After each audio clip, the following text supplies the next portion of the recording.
Hey, this is Mark from the Run Testers. This is the New Balance 1080 V14. The update to this, the New Balance 1080 V13. It's fair to say a firm favourite here at the Run Testers. Now, myself and Tom have both been testing out the new 1080, and what we're going to do is take you through what's new from this shoe, get into some running thoughts, and let you know whether you should be excited and you're getting another really great cushion shoe here in the form of the New Balance 1080 V14.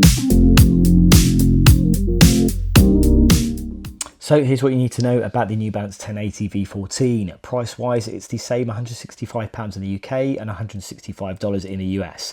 Putting it up against other cushion shoes like the Asics Gel Nimbus, Brooks Ghost 16, Saucony Hurricane 24, and is pricier than the Puma Velocity Nitro 3. Weight-wise, our men's UK size 8 weighed in at 276 grams compared to 257 grams on the V13. So there is a jump up in weight. New Balance sticks to the same 6mm drop and 38mm and 32mm stack heights as its predecessor. At the upper, the engineered mesh one is designed to increase breathability with similar padding at the tongue and collar. There's still Fresh Foam X in the midsole, which offers a higher level of cushioning now at both the front and rear of the shoe. There's also higher sidewalls to improve things on the stability front. At the outsole, the pattern has been tweaked with plenty of rubber at the forefoot and heel to boost durability and add to that more stable experience. So in terms of fit, I've had the 1080 V14 in UK size 8. That's exactly the same size I've had the 1080 V13 in. That is my usual running shoe size. Generally, you know, aside from a few shoes that I've tested recently, that kind of works for me in New Balance's shoes. Now, I'd say my experience has been very similar to the 1080 V13.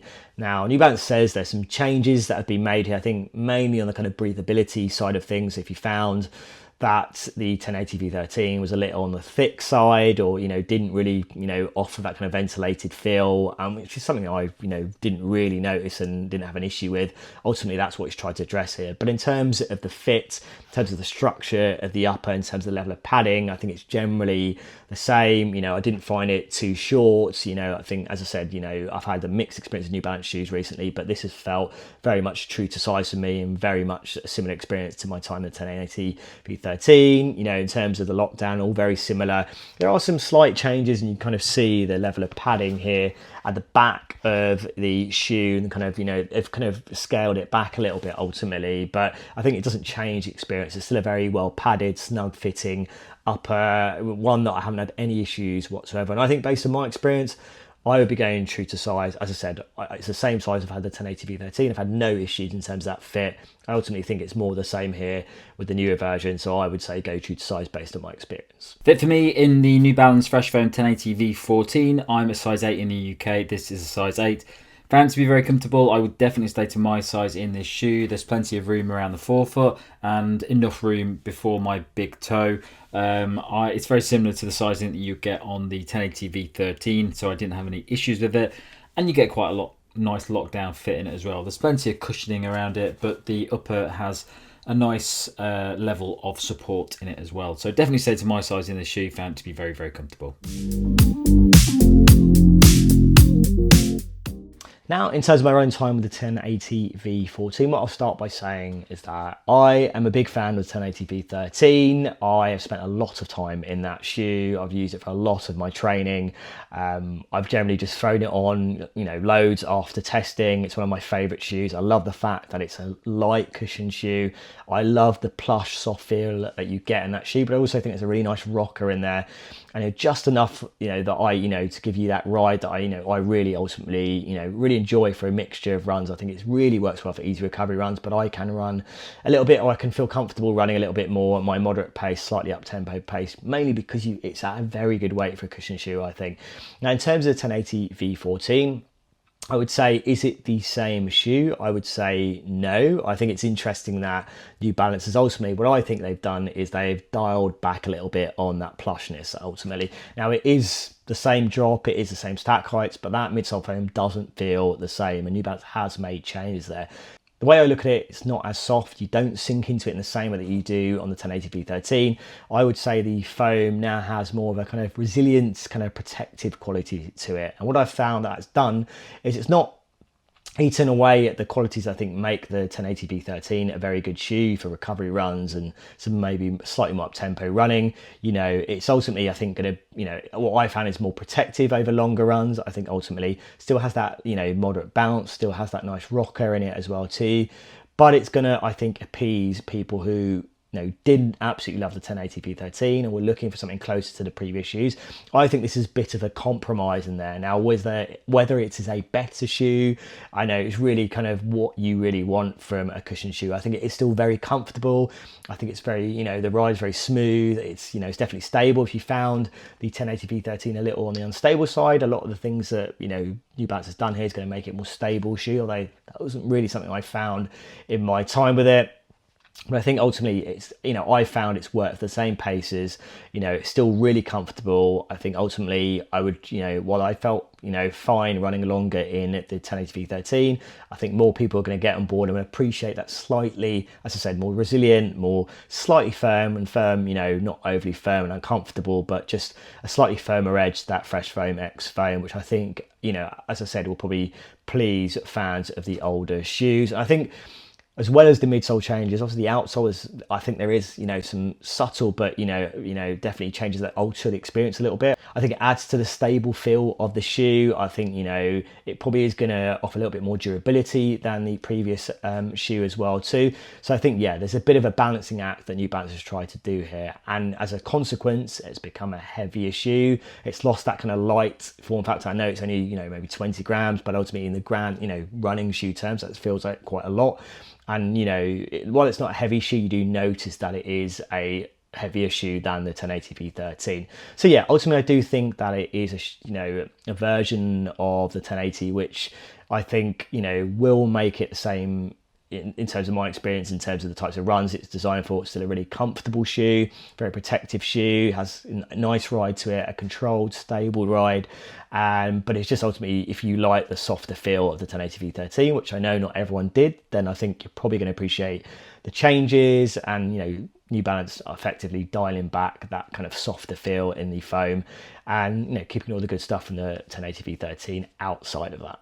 Okay, so the Fresh Foam 1080 V14. I was a massive fan of the V13. There were big changes in that shoe from the previous versions.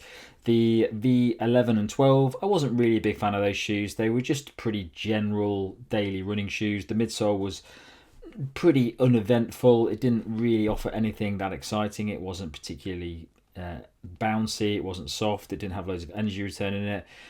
That Fresh Foam X midsole was just a sort of balanced midsole, which meant that it was accessible to a lot of people because it wasn't really bad, but also it didn't really excel in any area. The 1080 V13 massively changed the Fresh Foam X midsole foam, made it a lot softer, made it really, really comfortable, and I really enjoyed using that shoe. I thought it was a fantastic shoe. I knew it wasn't great for everyone.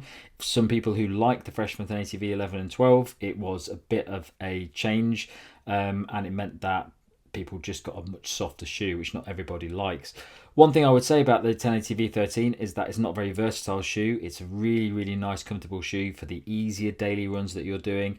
It's got a lovely soft midsole in it. You just sort of squishes you into the ground, but it's not very versatile. You can't go very fast in it. It almost saps your energy when you're using it for a long period of time.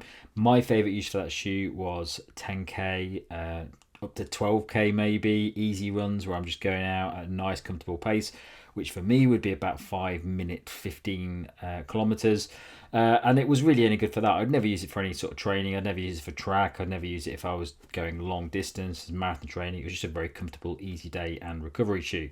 The Fresh Foam 1080 V14 is actually a little bit different than the V13, which I was surprised about. I thought that that New Balance would probably try and stick to what they were doing in the V13. But I think what they've actually done here, probably logically as well, is they've made the midsole foam a little bit firmer. It's not as firm as what you got in the 11 and 12, but it's definitely a bit of a change from the V13. So as a result, it loses a little bit of that softness and that squish that you get with the V13, but it does make it a little bit more versatile again. I think the problem with it is it doesn't make it that versatile. So even though it has improved slightly on the V13 when it comes to versatility, you lose that softness, which I really liked from the V13. So it's a solid shoe. I very much enjoyed running in this shoe. I've not had any issues with it. I think it's still soft enough to be enjoyable to run in for easy days. I think it's still soft enough for recovery sessions, but it's just got a little bit more in this midsole. So it's a little bit firmer than what I got from the V13, and as a result, it's going up against some different shoes for me. So whereas I would use the V13 for my easy day recovery runs, this shoe, I'm probably not going to use it for those because I've got better shoes for it. Even the V13 I'm more likely to use than this shoe when it comes to easy day and recovery runs. So what I found about the shoe is that I've used it for a lot of easy runs. I've used it for a couple of interval sessions, and it's absolutely fine. I think it's a shoe that anybody picks a shoe up, I think it's fine as a daily shoe. I think most people are going to be more than happy with it. I like the midsole in it. It's not my favourite midsole, but it's definitely better than the 11 and 12 for me, and it's not too far off the V13. It's just lost a little bit of that softness, which I really enjoyed in it. Other things I was saying is that when I used it for interval sessions, it wasn't great. It's not an amazingly versatile shoe. There's much better daily shoes that you would use for interval sessions and speed sessions, tempo sessions, that sort of thing. It really still sits in that world of easy day running, daily running, where you're just ticking off the miles and you want something comfortable that just does the job. And finally, I would say that the outsole, after the probably about 60k in this now, the outsole is absolutely fine for me on this. Very little in terms of wear and tear on it, which I did find from the V13 outsole. I think it's a solid outsole. It's not the grippiest outsole in the world. It doesn't have any special sort of rubber on the outsole, but it's fine. It does the job, and I've not had any problems with slippage or anything like that on the runs that I've done in it. So all in all, very much enjoyed it for daily runs, but nothing that spectacular.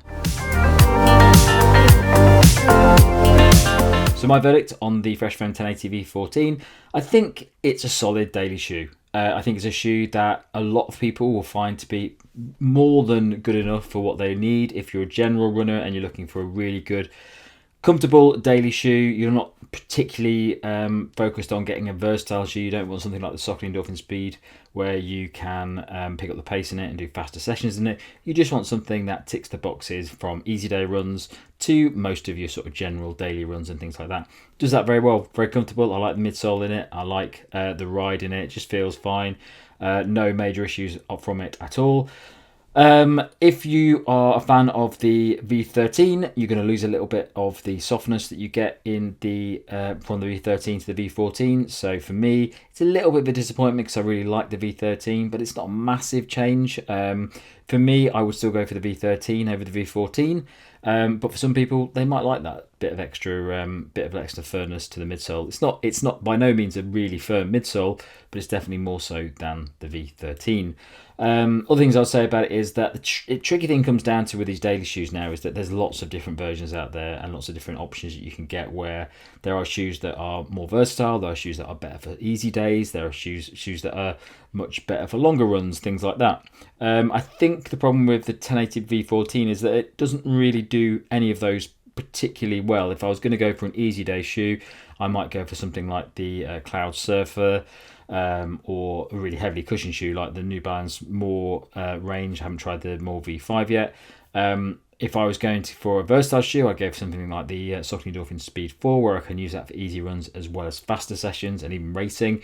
So the New Balance 1080 V14 doesn't really excel in any area, but it's still a very solid, comfortable daily shoe, and I've enjoyed running in it.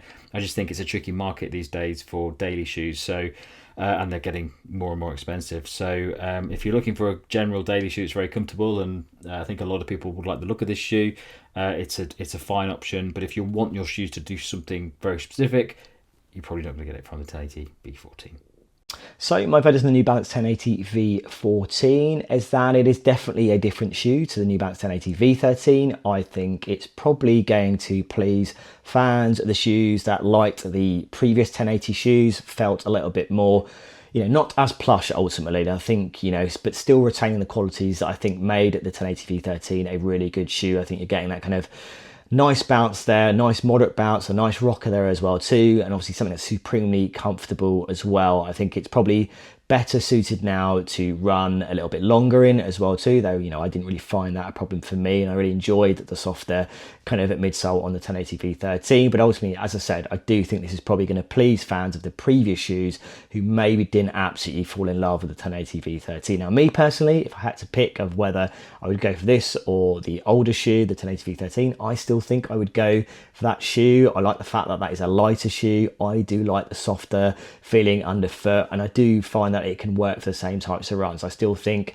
that shoe is one that I would use for easy recovery runs. I can run a little bit more kind of my moderate pace in it as well, and I've been able to kind of run some longer runs in that as well too. I do think it's probably better equipped for longer runs, but ultimately I still think the 1080 V13, if you can get on with that softer feel, I think, you know, that's worth still looking at, as this is ultimately going to work for the same types of runs. So in terms of how the 1080 V14 compares to other cushion shoes that sit in and around at the same price, and I think definitely kind of I would consider similar type of shoe. I think it sits well. I think it does stand out in the same way that I think the 1080 V13 did, which had, I think, some very clear, you know, distinctions between kind of other cushion shoes. It was obviously a very light shoe for a cushion shoe in this category.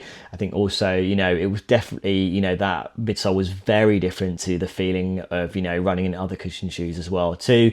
You know, I think of things like that I've tested recently, things like the Brooks Go 16. I think there's definitely some similarities in terms of that shoe and this shoe, in terms of that overall feel. I think of things like the Saucony Hurricane 24, which, you know, I think probably didn't have, you know, or does have the same versatility as this shoe, but I think it just had a more memorable feeling underfoot, and I think ultimately it was a very, you know, or is a very good shoe to run for your, or use for your recovery runs and easy runs as well too. I think of other things like the Asics Gel Nimbus, I think I would probably take this over the Asics Gel Nimbus, which again, I think this is probably a more versatile shoe as well. So there's definitely, you know, it sits well, as I said, with those other options. And then you kind of, I think if you look, you know, a little bit more expensive in terms of, you know, spending your money, you know, you're looking at things like the Super Blast 2, the Hoka Skyward X, which I think, again, more memorable kind of feeling shoes for the same types of runs that you're going to use this shoe for ultimately, but obviously you're going to have to spend a little bit more money in it. So yeah, ultimately I do think it sits well with those other options, but do I think it stands out in the same way that the 1080 V13 did? I'm not sure, but that doesn't mean it's a bad shoe. I think it's just a very different shoe, and as I said, very much closer to the 1080 of old. Okay, so there you have it. That is our multi-tester take on the New Balance 1080 V14. Now, if you've got any questions about this shoe or other shoes you want to see it desperately compared to, do let us know in the comments. As always, like and subscribe, hit that little bell to find out about our latest videos, and yeah, we'll see you for the next Fan Testers video.